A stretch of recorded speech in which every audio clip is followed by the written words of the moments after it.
This is the story of Bran the Blessed, mythical king of Britain.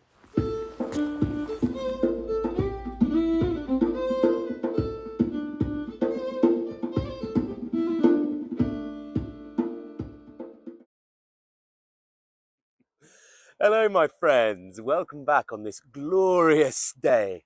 So I'm here on the Llyn Peninsula in North Wales, a fitting place to tell this story, which was first written down in the medieval times as part of the Mabinogion, that old collection of Welsh tales, which would have been based on earlier Celtic folklore. I'm sat here, right in front of me is an old tower that would have had commanding views over Snowdonia that you can see behind me, and over there is the island of Anglesey. Here is the Irish Sea. Ireland is over there. The Isle of Man is just over there. You would see ships coming in from this vantage point here, and over there in front of me is the great sweep going south of Wales. And it is right here, right here in this landscape around me that this story is set. We've been travelling around in the van, me, Tamsin and Nero, getting really immersed in old Welsh mythology. So I'm going to tell the story of Bran here, my own version from the Mabinogion, and then I'm going to talk a little bit about the story because it's a strange one.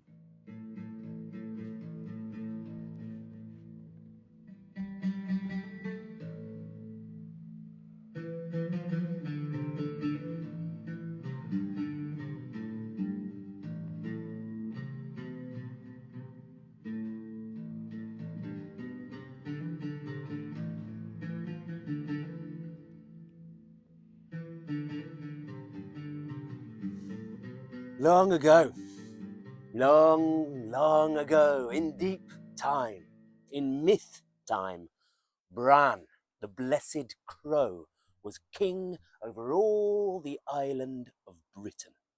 And he was sat on the high rock at Harlech, just over there. And he was sat on the seat of the High Kings at Harlech, overlooking the Irish Sea on a day just like this. The sunlight was on the waves. This is Harlech Castle. King Bran would have been sat up here on the rock of Harlech, looking out to sea over there, where those people are. And he had, on one side of him, Mabinogion, his brother, also a son of the Sea God Lir, and their sister, the beautiful Branwen, the white crow. The most beautiful maiden in the whole island of Britain, if not the entire world.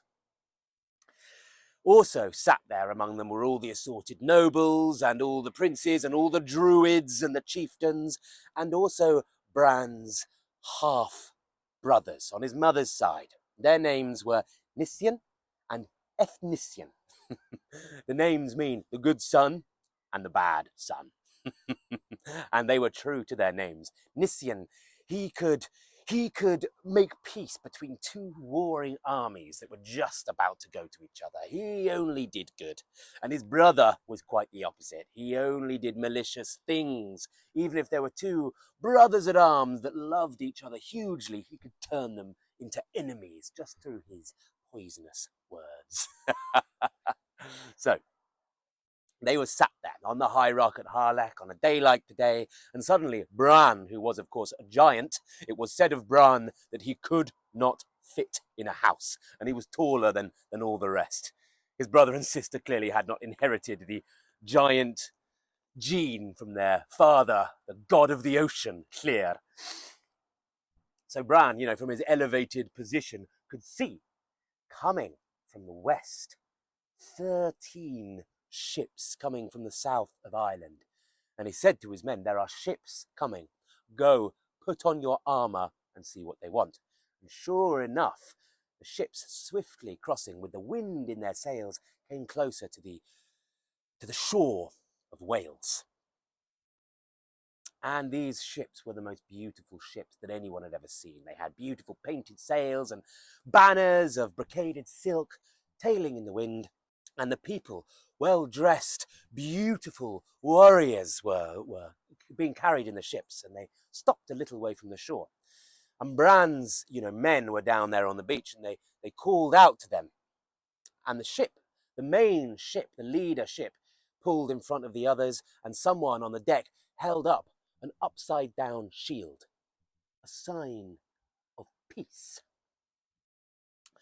And they began to talk to each other, in the traditional, almost ritualized way that sort of Celtic chieftains used to do to one another. And they were invited ashore. And then the Irish ship said, no, we will not come ashore unless King Bran, king of the island of the mighty, that's the island of Britain, the island of the mighty, agrees to my very fair request. Tell us your request, said Bran's messengers. Well, the Irish king, King Matholwch, wishes to make peace, wishes to join together our two great islands. So he has a proposal. He wishes to marry your sister, Branwen. News of her great beauty has even crossed the sea to Ireland. If Matholwch and Branwen can be wed, then their child will rule the island of Britain and the island of Ireland, and we will be stronger together. Well, this sounded like a very good proposal to King Bran the Wise, and it was agreed. So the Irish came ashore, and a place for the wedding was set. It would be on the island of Anglesey, just over there. So the Irish sailed in their ships round this headline right here, and over to the island of Anglesey, just over there on the western edge of it. And Bran and his court, they walked this way over Snowdonia and over the ford there to the island of Anglesey. And they were met there on the great sand dunes on the island of Anglesey, where I was yesterday. And Bran, of course, he could not fit in a house, so great tents were erected for all the Irish nobles and the British nobles. They were all there. And Bran, he sat just under the elements, as he always did. And there was a great feast laid out around them, and it was like this. There was Bran sat at the centre, and his brother Mabinogion to one side of him, and on the other side the Irish king Matholwch, and to the other side of him there was Branwen of the White Breast. So the Irish king, Matholwch, he was on good form. He had the gift of the gab. He was a charmer. He was full of song and delight and story. And, these two kings, they got on like a house on fire. And there was drinking and carousing and merriment. And they were talking about how great the islands of Ireland and Britain would be joined together, Erin and Alba, as one great nation. And when they had done all their drinking and carousing, many of them went to sleep where they lay. Bran went to sleep just on the sand dunes. There's still a hole in the sand dunes where he slept there that night. And Matholwch, the Irish king, he took the fair maid Branwen to bed with him, and they consummated their marriage to be. The next day, Bran's half-brother, Efnisien, remember, the one that could always foster mal-ease among a population. He came across all these foreign horses in the king's stables, and he asked, "Whose horses are these? Who are all these? Who do all these fancy pants horses belong to?" He was always in a bit of a grump, Efnisien. And well, the stable keeper said, "These are the horses of the King of Ireland, and very fine horses they are. He has taken your sister to bed with him." And Efnisien didn't like that one little bit. She is the fairest maid in all of Britain, and she has been given away to our enemy, the Irish king. No one asked my permission. It's my sister, my own half-sister. No one asked me. And he was very, very angry, insulted by this. So Efnisien, you know what he did? He mutilated all the king's horses. He sliced off their lips to the teeth, sliced off their ears to the skull, sliced off their eyelids to the eyeball, and sliced off their tails to their backs. So these horses, screaming in agony, all of them, many dozens of them that were carried over in the Irish ships, they were useless.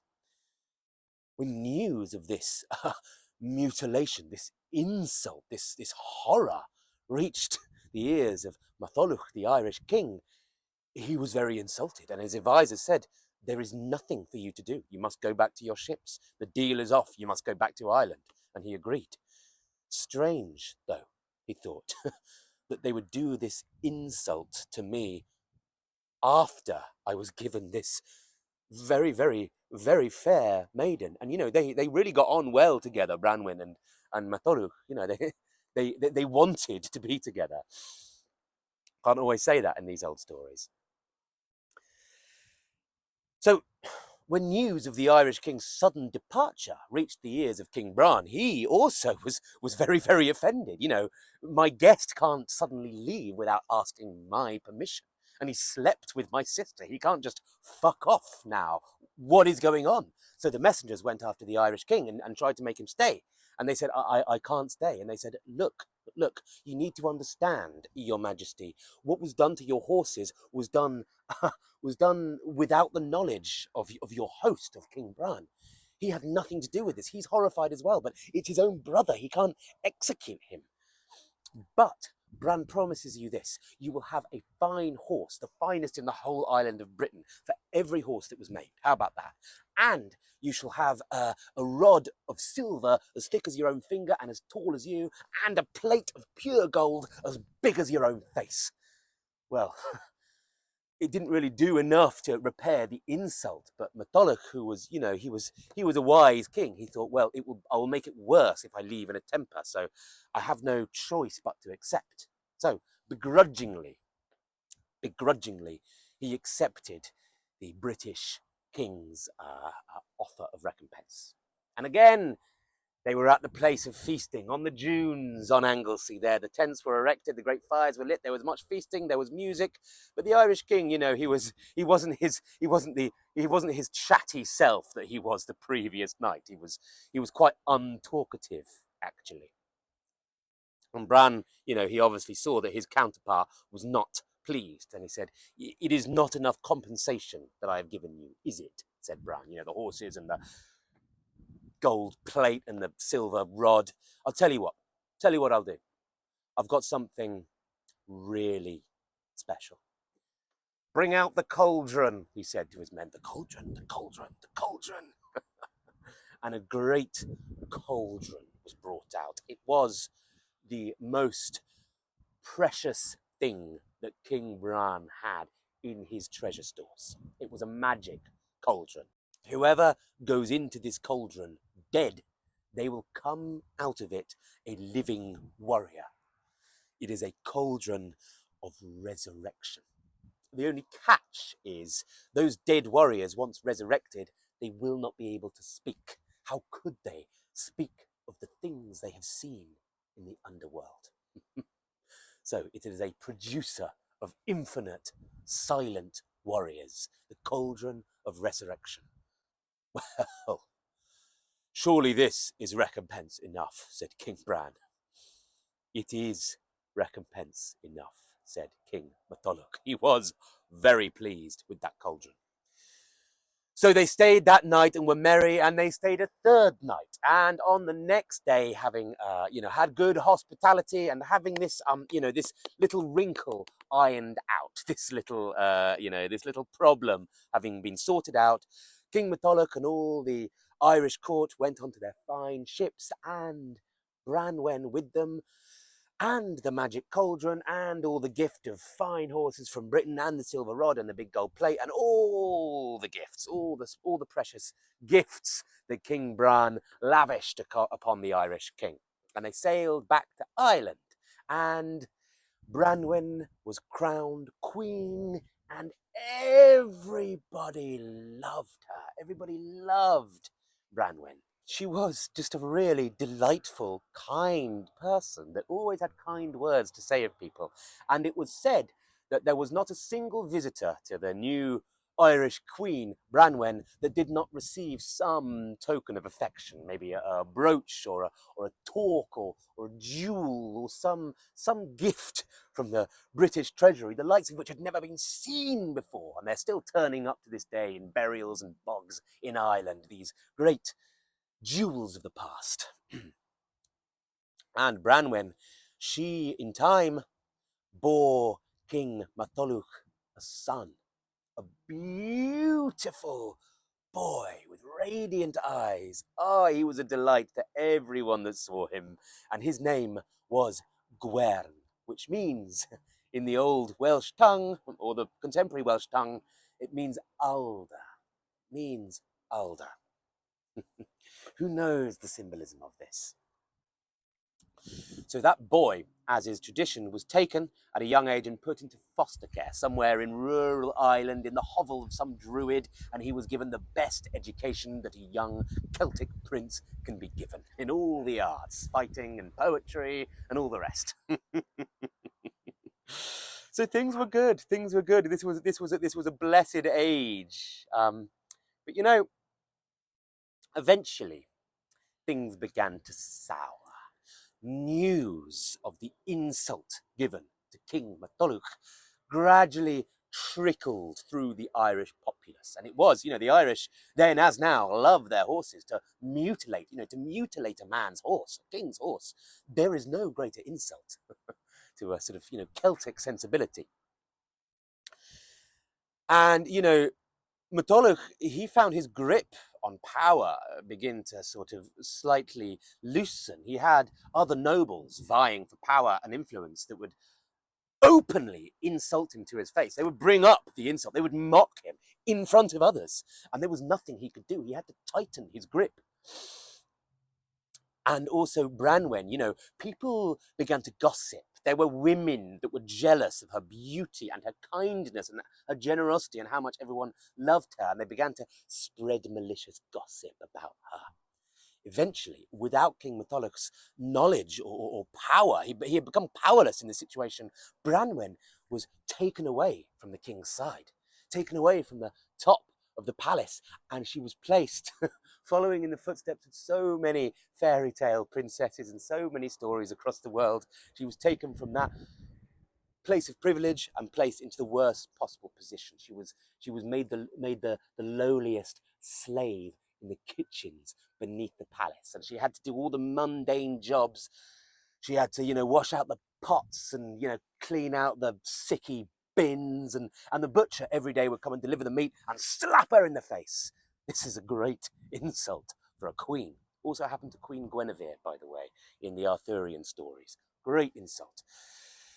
And she had to sleep, next to the spitting embers of the fire, so the embers would go on her, and she had to wash where all the animals, used to drink from the trough, and the dog would shit in her bed, and it was mistreatment of so noble a woman, and she had to wear these sort of rags. And this went on for a long time. And, the Irish nobles, they made sure that Matholwch didn't know where she was. They had him under the thumb. And they also made sure there was a ban. No one could visit the island of Britain. And anyone from Britain that came to Ireland, they were killed. So this news could not reach Britain. And this went on for many, many years. Branwen, in her, sorry state, as her son gradually grew up in foster care, not knowing any of this. And Matholwch, only barely with a grip on the throne, and these Irish nobles sort of taking charge. But Branwen, you know what she did? A little starling would every day come to her trough to drink, and she befriended that starling. She still knew the language of birds. It's a power that some of the old powerful Celtic women have. She knew the language of birds, and she could speak her woes to this starling, and the starling would listen and kind of sit on her knee or on her elbow. And somehow she managed to write a note, I don't know, maybe in kitchen grease on a bit of old baking paper. She wrote a note and tied it up and tied it to that starling's little foot. And she whispered a message: "Go to my brother, King Brân, king of the island of the mighty, and tell him of my predicament. He is my only hope. You, little bird, are my only hope." And that little starling just flew away. Maybe it joined a murmuration, flying over the Irish Sea here, and it came to Brân, who was sat somewhere here along this coastline, and this little starling just flew into his ear and sang, and he just heard this most beautiful song, and he called his men and said, what is this sound in my ear? And they found this little starling, and they found a note attached to its foot, and they opened it, and they spoke its contents to King Bran, up there. And King Bran did not like the news that his fair, much-loved sister was being put through this terrible ordeal. And of course, he blamed the Irish king. After all I've given to him, he didn't know the tricky situation that Matholwch was in his sort of domestic politics, perhaps, to give him his due.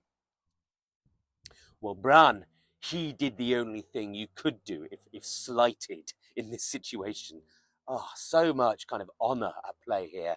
He raised an army from every corner of the island of Britain, from every district, from Cornwall to Scotland to Wiltshire to every part of Wales, every part of Britain rose an army, and the great fleet was raised, bigger than had ever been seen in this part of the world, and the armies and the horses were laden onto those ships, and those ships sailed across the Irish Sea right there. And Bran, who was so big, of course, he could not fit inside a ship, he waded across the Irish Sea. The next day, the Irish fishermen and swineherds were on the beach, and they saw a very strange sight moving towards them. A forest, a forest of trees was moving across the sea.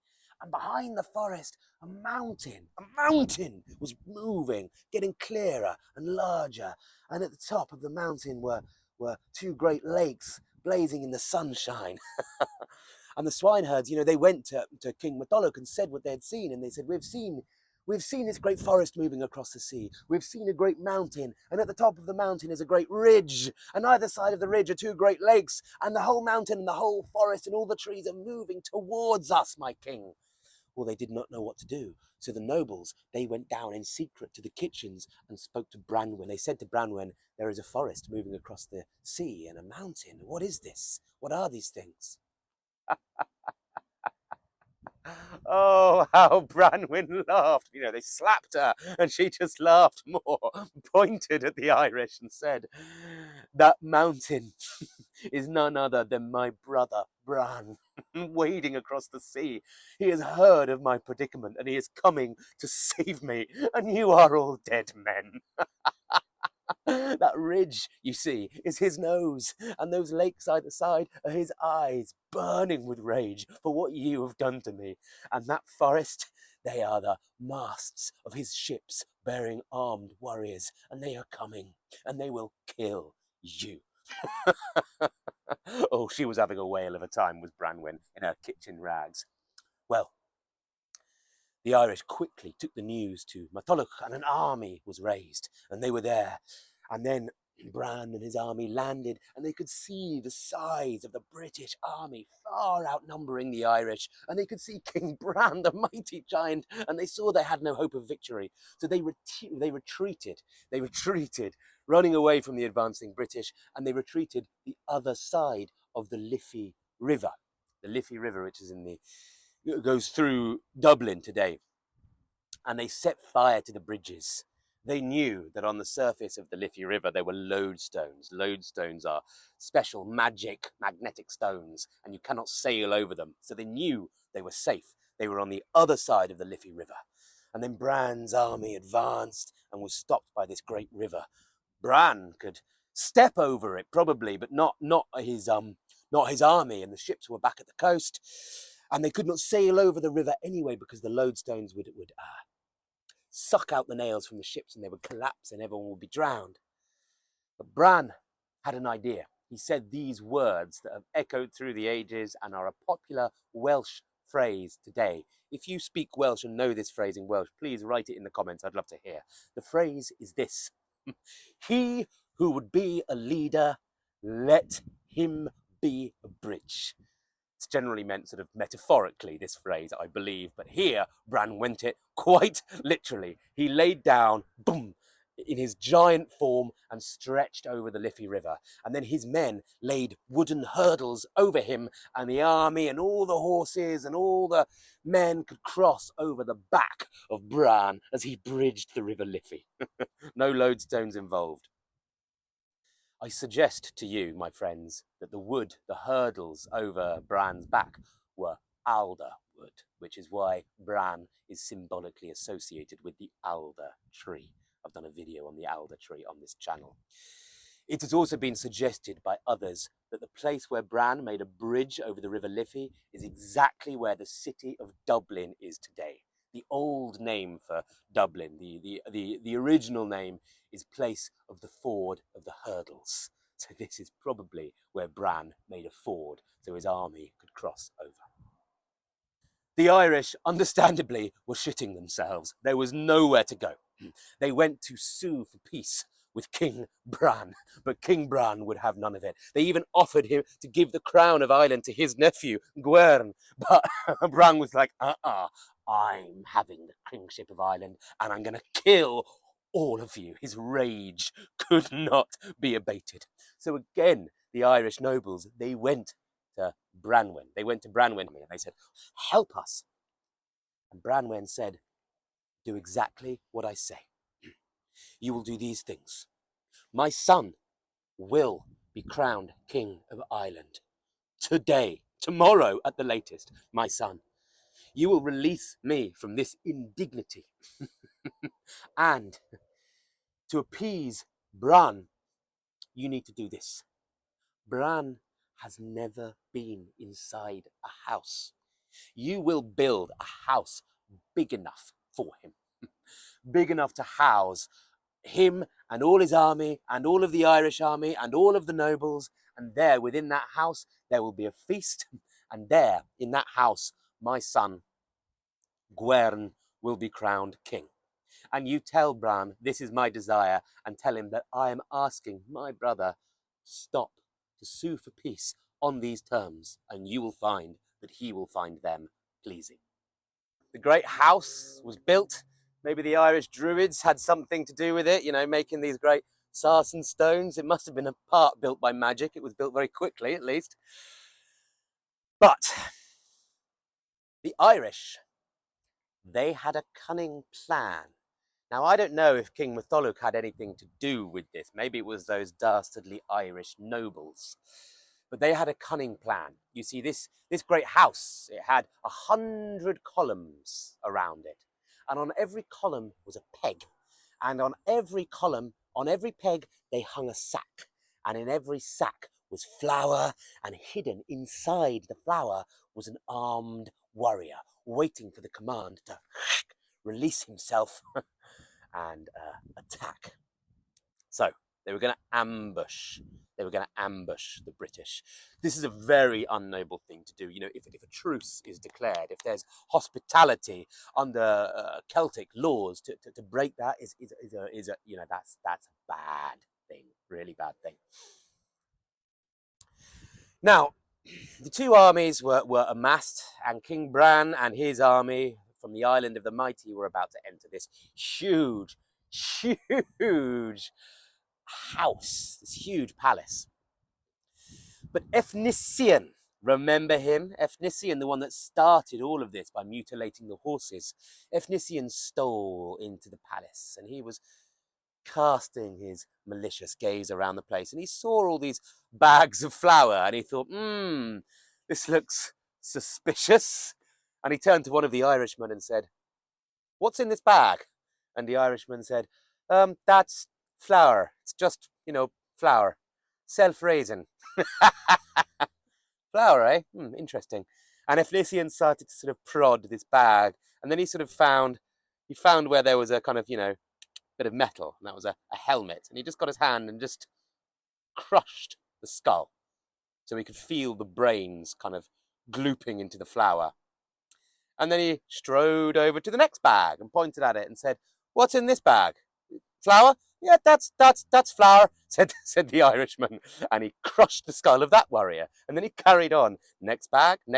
You've got a lot of flour. What were we having? Were we making pizza? Crushing a skull. And as he did it, he sang a sort of demented song. Just a bag of flour, another bag of flour, a different bag of flour. Pop, pop, pop. In the original text, there's a really old bit of rhyme that was probably from the original sort of earlier oral rendition of this story.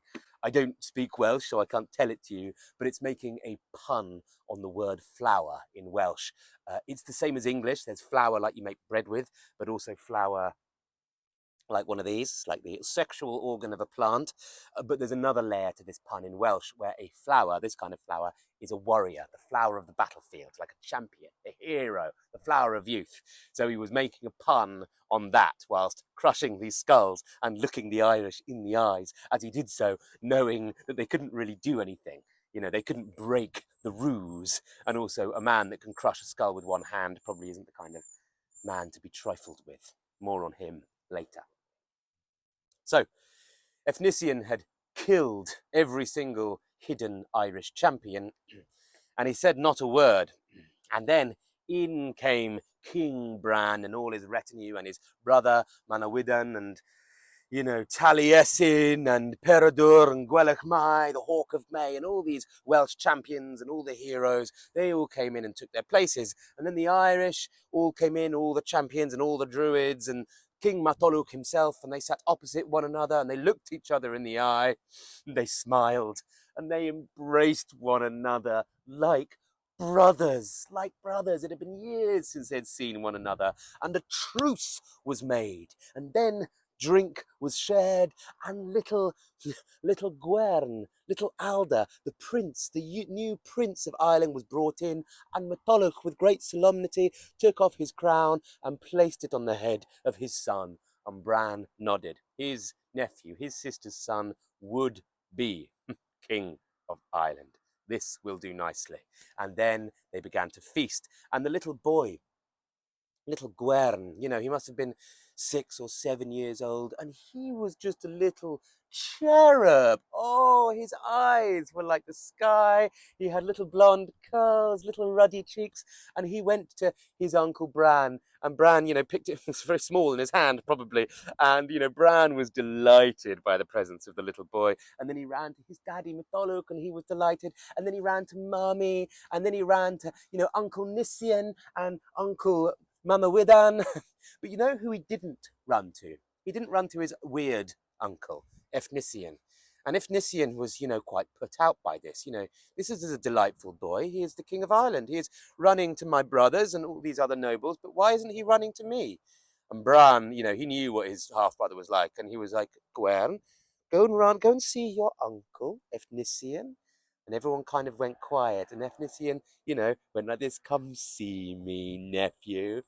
And little Gwern, a little picture of innocence and charm, ran over and hugged his uncle Efnisien and showed him all the love that he had showed everyone else. And Efnisien just picked up little Gwern, and then darkness entered his soul. And he thought to himself, what I am about to do, Britain and Ireland will never recover from. And in that moment, in front of everyone, he threw the boy right into the fire, and he burned alive. And Branwen saw her boy burn, and Matholwch the king saw his boy burn, and he went, no, as the boy burned alive. And Branwen tried to leap into the flames to get the boy, but Bran, her brother, plucked her out of the fire, and everyone drew their weapons. All the British drew their weapons and stood up. All the Irish drew their weapons and stood up. And then one of the Irish gave the command, and all the bags were slit, and the warriors fell out. But they were all dead. Their brains just plopped on the floor, and then the British saw the deceit. It was a trap. Hospitality, the rule of hospitality had been broken, and the boy had been murdered, and everyone was angry about that. Everyone loved the boy. So suddenly, in an instant, just like a thunderclap, the whole place erupted in fighting. British killing Irish, Irish killing British, Bran just taken out scores of men with one sweep of his weapon. The fighting went on for days, corpses as far as can be seen. What isn't recorded in this story Their names are recorded, but their actions aren't, probably because this is a much later, more tame, medieval version of an older, slightly more cosmic Celtic tale, you know, more sort of Indo-European. But there are demigods on both sides in this battle. Taliesin was there. I've told the story of Taliesin on this channel. We know what he's capable of. He's a wizard of unimaginable power. He can turn many of the Irish into petals and flowers. He can shape leap and transform into animal form. He has a fucking laser beam in his forehead that can incinerate people. He is a powerful shaman, is Taliesin. Gwelach Mai was there, a minor sun god, the hawk of May. He can turn into a hawk, flying over the battle and then descend. He can probably emit solar flares out of his arse. I don't know. Manawydan is there, the son of Llyr, the sea god. He is the Welsh Poseidon. On the other side of the battle, his direct Irish counterpart is there, Mananan Machlir. They're two sea gods facing each other, probably a bit inert with their fish and salt magic in this inland battle. Efnisien is there, powerful, powerful, powerful. Perhaps the Irish gods are there too. What's that? This shadow moving over the battlefield. A great streak of cat piss and crows has obliterated the sun. The Mabinogion has arrived, and all these crow's beaks descend on the British, pecking out eyes and tongues. Maybe Nauda of the silver arm is there, cutting through British ranks with his sword. You know, he's like the Winter Soldier. Marvel's Avengers, eat your heart out. They've got nothing on these cosmic Celtic heroes. Here is Lou of the long arm, throwing his spear that keeps coming back to his hand, killing scores of British. And what's that? What's that sound? What's that? Coming over the hill. Is it the Dagda? Is it the Dagda? And a huge ginger giant with a great club, killing scores of British. Maybe there's a big giant off between the Dagda and Brân. I don't know. I'm making all of this up. It's not in the story. But we can fill in the gaps from what we know of the cosmic nature of a lot of these old gods. And they are doing battle on the plains of Ireland.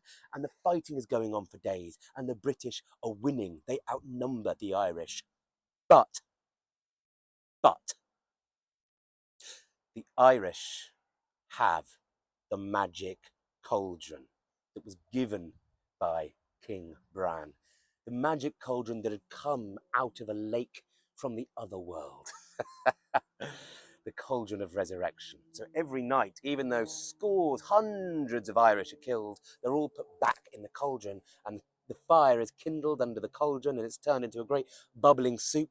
And then the dead warriors, after spending some time, you know, in the other world, in the shadowy regions beneath the earth, they emerge again. Fighting warriors, but their lips are sealed. They cannot tell of what they have seen on the other side, but they are pretty good at fighting. So the British, they are killing scores and scores of Irish daily, but these warriors are coming back. Then, I don't know what day of this great epic Armageddon battle that this happens, but Efnisien, the one whose fault all of this is, Efnisien has a sudden, quite uncharacteristic change of heart. He's looking at all his dead kinsmen, and he's thinking, this is my fault. This is my fault. This will be the death of the island of the mighty. I don't want this. I don't want this. What have I done? And he has a plan.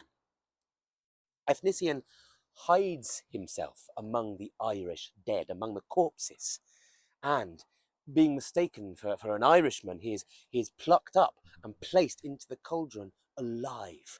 That is not meant to happen. And he sees everything in the other world. And he's a big guy, Efnisien. You know, he's not as big as Bran, but he's got some giant genes. And he stretches himself out inside that cauldron, trying to break it. And then he speaks of all the things in the other world, and that breaks the magic of the cauldron, and the cauldron is shattered. Efnisien is killed, worse than killed, a fate worse than death. He's stranded in the in-between forever. He can't even die, he cannot live. Awful, awful fate.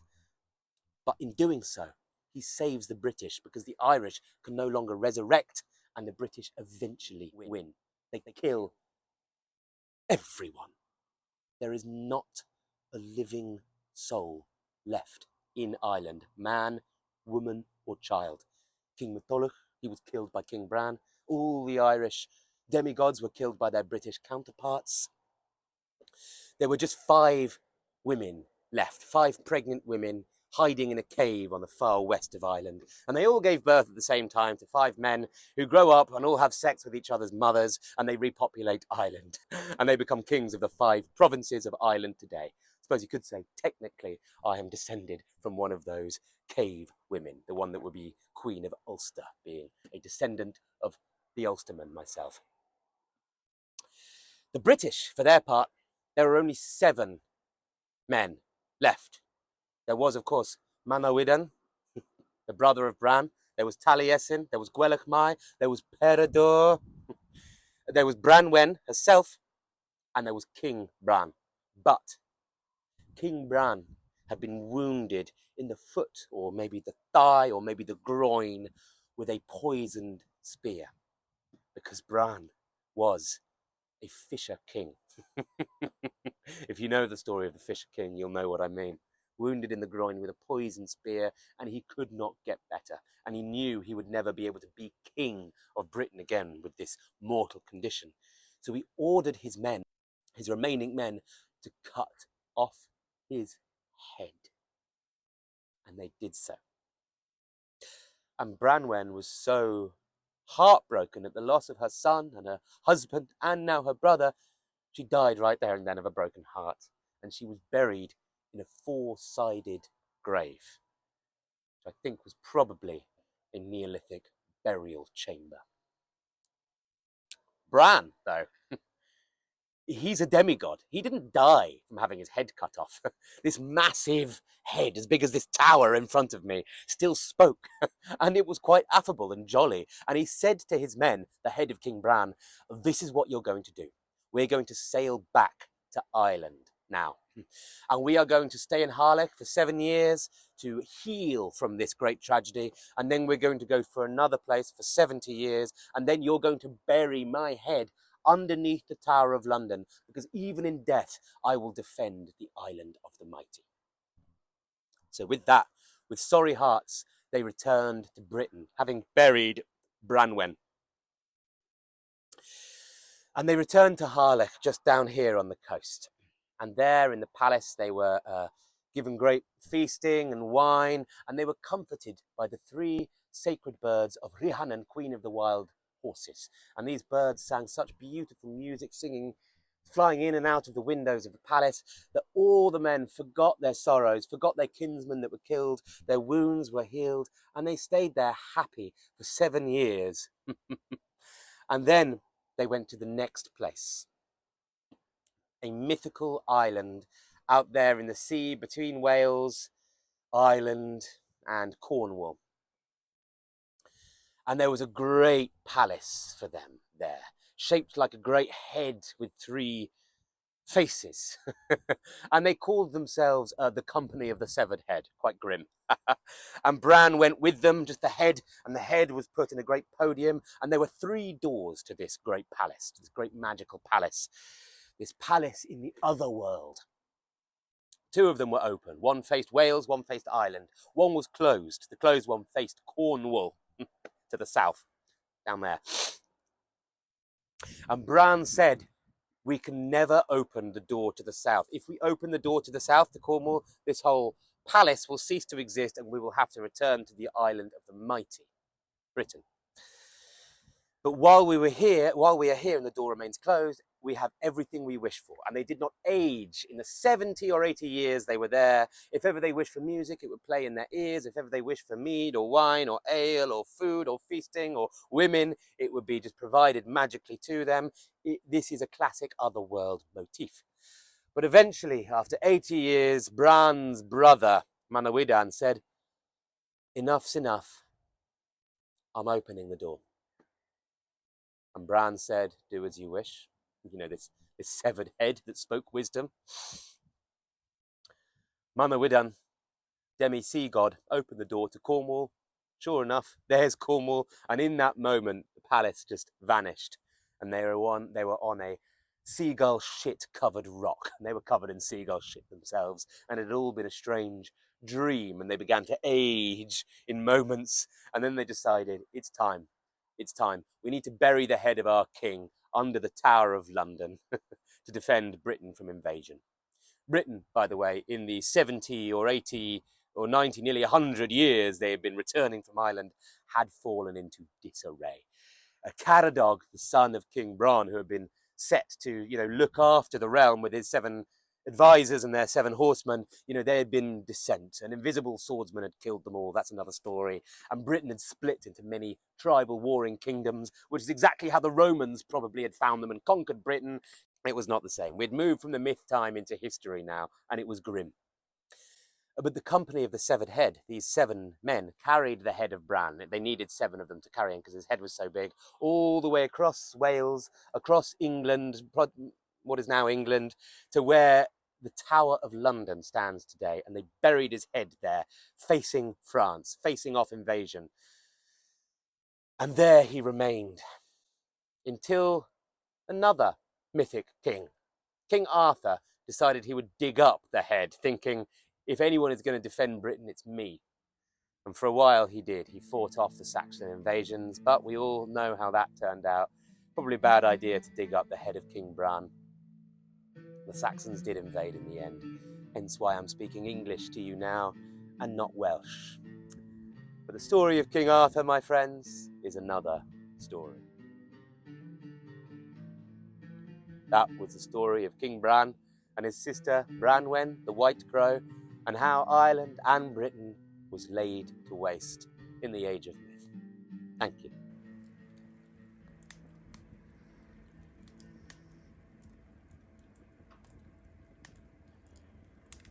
What a place. So this, I don't want to unpick this too much because a lot of the content in this is sort of very old, almost shamanic stuff that sort of does its work on you without me needing to explain it, right?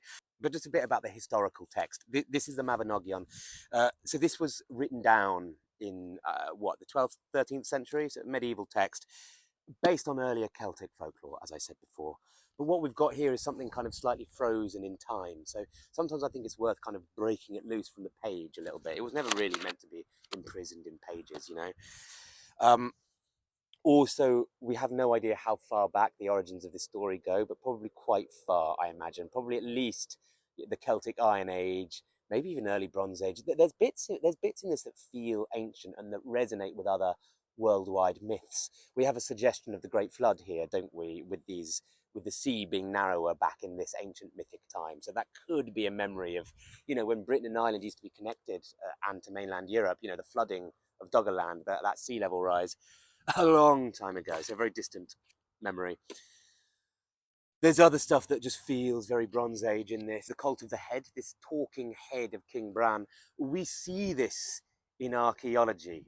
We see this, there's a very famous Irish cult object of a 3-faced stone head that was probably a kind of divination tool or some sort of magical oracular object. So to see a physical, I think Iron Age or even late Bronze Age object in the archaeological record, then appearing in myth, in the oral and written tradition, is fascinating to me.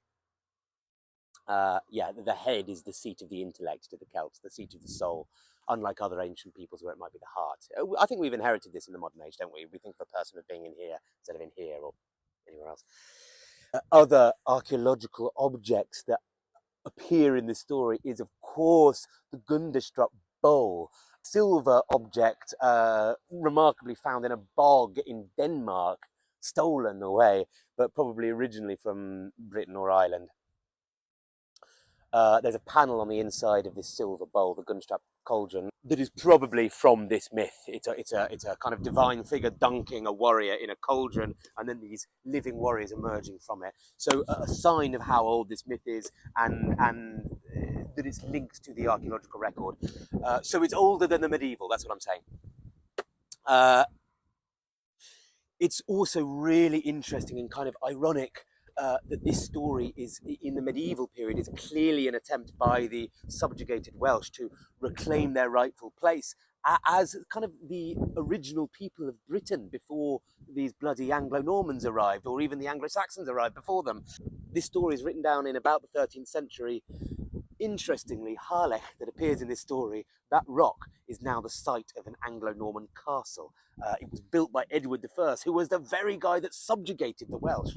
So it's really weird that this story is appearing, even though, as this story was being committed to writing, the oppressors were building a castle of conquest on this sacred site. This is Harlech Castle today. It is stunning. So, as I said, this castle is not the castle referred to in the myth. In fact, there wasn't really a castle here before this, or we don't know if there was. If there was, in Welsh history, it's now buried under this castle. But this rock of Harlech, is strongly associated with Celtic spirituality and mythology, I would say. An important place because of the Iron Age history of these hills and Bronze Age history of these hills. Can't really see much of it now on the hillside. So always a very important place. So ironic that when this story is written down, it was when this castle, this symbol of English oppression, was new. And again, the Tower of London, where the head of Brân is buried, the Tower of London today dates from the Norman period. So it's a 1,000-year-old castle. There would have been an earlier Celtic settlement, even before the Romans arrived, where London is today, the mythical King Lugh, who would have built that. So this is an attempt by the Welsh to actually reclaim folklorically all of Britain, as is their rightful heritage, you might say. That's why I, as a Briton, feel that these you might disagree with me if you're a Welsh person or a Welsh speaker, but in my personal opinion, this is all of our heritage as Britons. And weirdly, I've got Irish heritage as well, so I feel that I inherit all of that tradition. And this is one of the stories that really, which shows the joint history. It's so interesting in this story that we have the Welsh counterpart to a much more well-known Irish sea god, Mananan Mac Lir. Also in Welsh mythology, there's a king called Bran. Very different narrative. I've told it on this story, I'll put a link to it. But King Brân is a king that sails into the other world.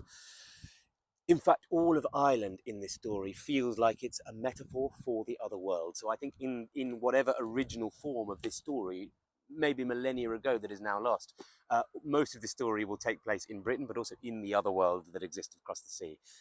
You find that a lot in a lot of this medieval material, that the stories have been sanitized. That's why I felt permission to kind of make quite cosmic the battle in this. That I just made all of that up, but I didn't completely make it up.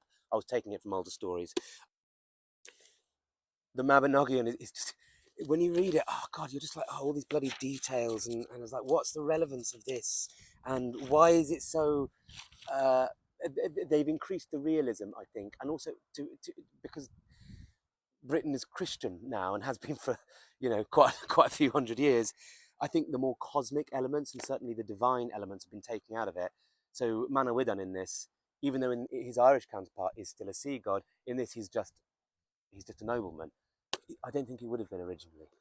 So that's kind of what we're dealing with when we're dealing with something that is frozen in time in the medieval era. It's dealing with its own political problems and religious and societal issues that colour the story.